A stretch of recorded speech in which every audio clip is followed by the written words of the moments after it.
Good morning विद्यार्थियों। भौतिक विज्ञान की ऑनलाइन कक्षा में फिर आपका स्वागत है। पिछले वीडियो में हमने इक्वेशन ऑफ मोशन गति के समीकरण आपको बताए थे कलम विधि से। अब हम यहाँ पे आज चर्चा करेंगे गति के समीकरण की। गति के 3 समीकरण कौन कौन से हमने आपको बताए थे। पहला समीकरण हमने आपको बताया था v बराबर u प्लस AT। दूसरा समीकरण बताया था s बराबर ut plus half AT square. और तीसरा इक्वेशन मैंने आपको बताया था v स्क्वायर बराबर u स्क्वायर प्लस 2as। देखिए इसकी कुछ कंडीशंस के बारे में आज डिस्कस कर लिया जाए, जिससे जो भी आपके अंदर प्रॉब्लम है, समस्याएं हैं, जो दिक्कत आपको लग रहा है, वो सारी समस्याएं आपकी सॉल्व हो जाए। सपोज कीजिए कि ये आपकी ये सतह है और ये आपका कोई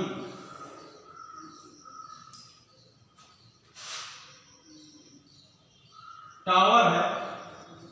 अब यहाँ पे क्या है कि एक आदमी बैठा हुआ है, या मान लीजिए पत्थर का टुकड़ा रखा हुआ है। अब ये पत्थर का टुकड़ा सवाल में कहता है कि मुक्त रूप से, किस रूप से? मुक्त रूप से गिराया जाता है। और कहाँ पे पहुंचता है? पृथ्वी पे पहुंचता है मुक्त रूप से। तो जब कोई भी वस्तु मुक्त रूप से कहीं पे आती है तो मुक्त रूप से गिराई जाती है या मुक्त रूप से गिरती है। मुक्त रूप से अगर कोई भी वस्तु आ रही है, छोड़ी गई है या खुद आ रही है, तो मुक्त रूप से चलती हुई वस्तु का प्रारंभिक वेग u0 होता है।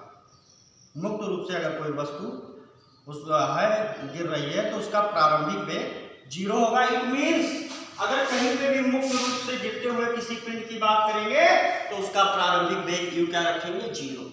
या स्वतंत्रता पूर्वक, ऐसे शब्द आते हैं कि स्वतंत्रता पूर्वक गिरते हुए किसी पिंड का, तो उसका जो प्रारंभिक इनिशियल जो उसकी वेलोसिटी होगी वो क्या होगी? 0 होगी।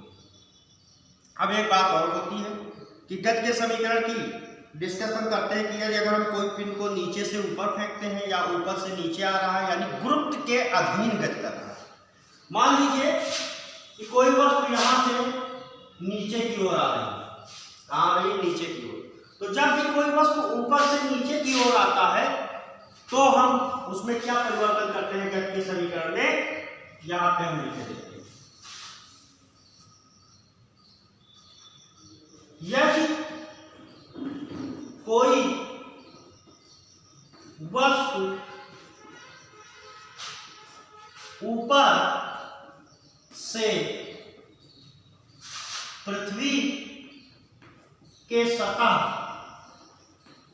पर आ रही है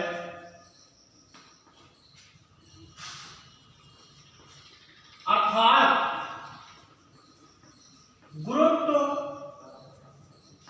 के अधीन गति कर रही है, गुरुत्व के अधीन गति कर रही है, तब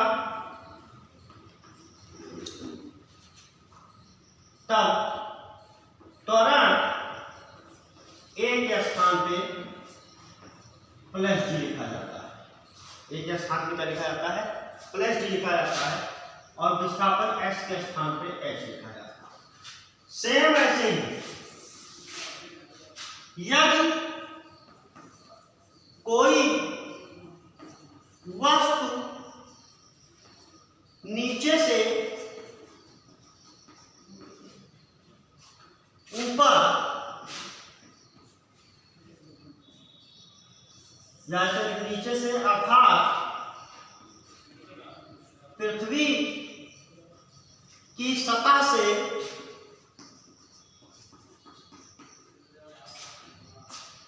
ऊपर की ओर फेंकी जाती है,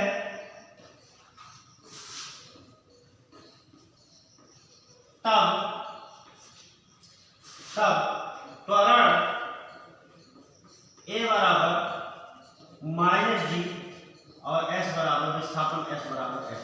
देखिए जब नीचे से ऊपर की ओर जाते हैं तो गुरुत्वीय त्वरण जी का मान डिक्रीज करता है, घटता है। आगे आप पढ़ेंगे गुरुत्वाकर्षण, और गुरुत्वाकर्षण में दो हेडिंग हम आपको दो टॉपिक पढ़ाएंगे। पृथ्वी की सतह से ऊपर जाने पर स्मॉल जी के मान में परिवर्तन और नीचे जाने पर परिवर्तन। दोनों ही स्थितियों में जी की जो वैल्यू होती है वो डिक्रीज करती है, यानी कम होती है, घटती है। अब देखिए गति का समीकरण क्या हो गया, तब अतः गति के समीकरण, तो गति का पहला समीकरण क्या हो जाएगा, गति का पहला समीकरण हो जाएगा v बराबर u प्लस जी टी। दूसरा समीकरण क्या हो जाएगा, h बराबर U T plus half G T square. और तीसरा समीकरण हो जाएगा v स्क्वायर बराबर ए स्क्वायर प्लस 2gh। ऐसे यहां पे अतः गति के समीकरण, तो गति का पहला समीकरण क्या हो जाएगा, v बराबर u माइनस जी टी। और दूसरा समीकरण क्या हो जाएगा, h बराबर U T minus half G T square. और तीसरा समीकरण क्या हो जाएगा, v स्क्वायर बराबर यू स्क्वायर माइनस 2gh। ये देखिए, ये जब वस्तु ऊपर से नीचे आएगी और जब नीचे से ऊपर जाएगी, नीचे से ऊपर जा रही है तो g का मान माइनस में, ऊपर से नीचे आ रही है तो g का मान प्लस में। और अगर मुक्त रूप से या स्वतंत्र रूप से गति कर रही है तो प्रारंभिक वेग u जीरो लेंगे। प्रारंभिक वेग क्या लेंगे, जीरो लेंगे। अगर कोई वस्तु मुक्त रूप से गतिमान है तब उसका प्रारंभिक वेग जीरो होता है, यानी मुक्त रूप से गिरते हुए वस्तु की प्रारंभिक वेग को हम क्या लिखते हैं, जीरो लिखते हैं। अब थोड़ी सी बात करेंगे हम अवरोधन दूरी के बारे में। इसके बारे में बात करेंगे, अवरोधन दूरी के बारे में, स्टॉपिंग डिस्टेंस ऑफ व्हील्स।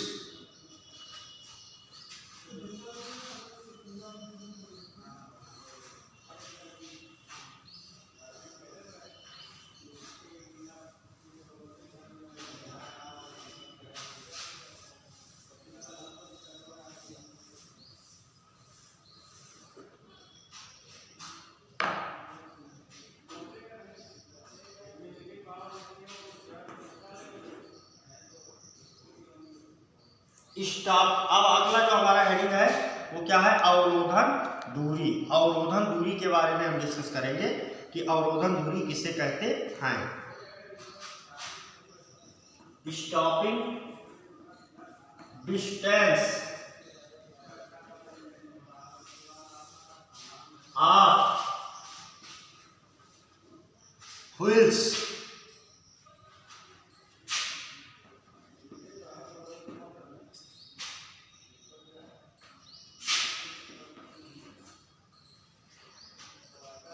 वाहन की अवरोधन दूरी। तो अब हम बात करने जा रहे हैं इसके बारे में, अवरोधन दूरी के बारे में।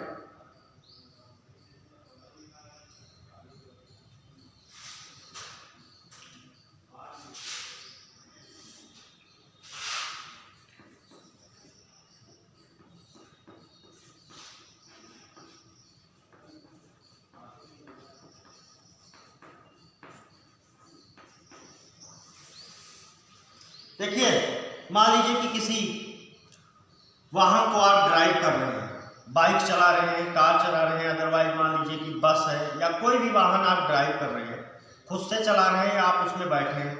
अब आप उसमें जा रहे हैं तो जब उस वाहन का जो चालक होता है, ड्राइवर, वो ब्रेक लगाता है तो ब्रेक लगाने के बाद में भी वाहन कुछ दूरी तय कर लेता है। मान लीजिए, सपोज कीजिए कि आप यहाँ पे हैं, ये क्या है, कार है, और इस कार में आप बैठे हुए हैं।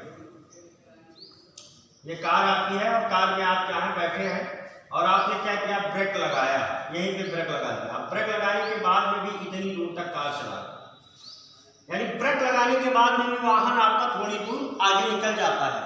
तो जब अवरोधन दूरी क्या होती है, वह दूरी जो किसी वाहन में ब्रेक लगाने के बाद चली जाती है, उस दूरी को हम अवरोधन दूरी कहते हैं। यानी किसी वाहन में ब्रेक लगाने के बाद वाहन के द्वारा तय की गई दूरी को अवरोधन दूरी कहते हैं। अवरोधन दूरी निकालने के लिए अब देखिए, वाहन की स्पीड पहले तेज थी, पहले वाहन का जो वेग था वो ज्यादा था, और फिर जब आपने ब्रेक लगा दिया तो उसका वेग क्या हो गया, कम हो गया। तो जब वेग में उसकी कमी आएगी तो देखिए, जब त्वरण का मान जो होता है वो ऋणात्मक मिलता है, यानी उसका अंतिम वेग कम हो जाता है और प्रारंभिक वेग ज्यादा रहता है, तो त्वरण का मान ऋणात्मक मिलता है। और ऋणात्मक की स्थिति में क्या होती है, त्वरण को हम त्वरण ना कह करके मंदन कहते हैं। तो जब किसी अवरोधन दूरी किसे कहेंगे, किसी गतिमान वाहन में ब्रेक लगाने के बाद वाहन के द्वारा तय की गई दूरी को अवरोधन दूरी कहेंगे। अवरोधन दूरी के लिए हम क्या करेंगे,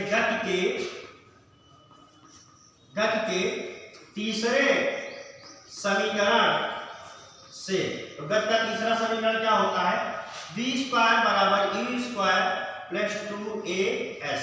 अब देखिए, जब आपने ब्रेक लगा दिया, ब्रेक लगाया, अब ब्रेक लगाने का मतलब ये हुआ लगाने पर, तो जब ब्रेक लगा दिया तो वाहन रुक गया, और जब वाहन रुक गया तो उसकी लास्ट वेलोसिटी जीरो, अंतिम वेग 0, और जब उसका अंतिम वेग 0 हो जाएगा तो v बराबर 0 हो जाएगा, यानी ये 0 बराबर u² प्लस 2as, यानी आपको क्या मिल जाएगी, अवरोधन दूरी 2as इक्वल टू आपको मिल जाएगा माइनस u², या s बराबर आपको मिल जाएगा माइनस u²/2a। यह अवरोधन दूरी का आपको क्या मिल जाएगा, सूत्र मिल जाएगा। लेकिन अवरोधन दूरी, ये दूरी कभी ऋणात्मक नहीं होती है, इसलिए ये माइनस क्या हो जाएगा, प्लस हो जाएगा। तो आपको अवरोधन दूरी का सूत्र मिल गया, s बराबर u² प्लस 2a, जहां u² उसका प्रारंभिक वेग है और a क्या है, उसका मंदन है। तो धन्यवाद, आज यहीं तक आप लोग यहाँ तक पढ़ेंगे। नेक्स्ट लेक्चर में हम आगे की बात करेंगे।